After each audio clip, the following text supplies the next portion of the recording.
Well, let's talk about doing it right then. What are some of the elements that are needed in order to make that transition successful?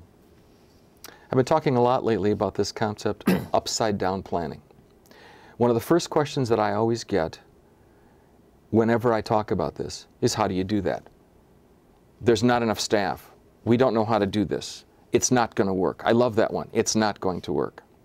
I wonder what would have happened if they would have said that to the Founding Fathers. I wonder if they would have said that to Martin Luther King. You know, we really need to wait a while on this. The timing isn't real good. A lot of people are opposed to this. So the question is turning it on its head.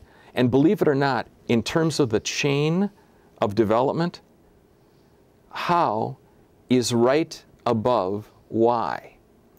The key is, do you have the right people involved in somebody's life? Do they see the person first as a person, not as a person with a disability? Do they think about abundance, not scarcity? Is their switch on? Do they see not behavior, but potential? Do they see community and citizenship, not clienthood and not programs?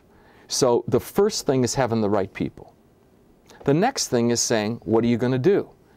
And getting together a group of people that are absolutely committed, without exception. We're going to find a place. We don't know how to do it. No, it isn't about how. We're going to do this. I mean, Thomas Einstein, for God's sakes, used to announce inventions before he knew how to do them. So the first thing you have to do is say the what. What are we going to do? And then the second thing is the when. And this is where the urgency gene comes in. And you can tell people that have the urgency gene because they yell at microwaves. And people that yell at microwaves have the urgency gene.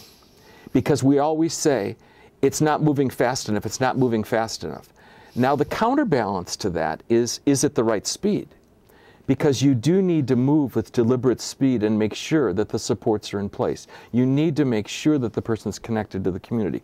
You need to make sure that you've got the right people with the right mind, the right voice, the right heart, the right spirit, that believe in what the person can be, not just see the person as they are. And then there's all the stuff that you have to do about making sure the plans are in place, you have found the funding and all the rest. But the reason, Tom, my experience as a lot of this fails is that we set up committees to study that are going to do another study and another study to make sure the supports are in place. And in the meantime, people are waiting. And that's unacceptable.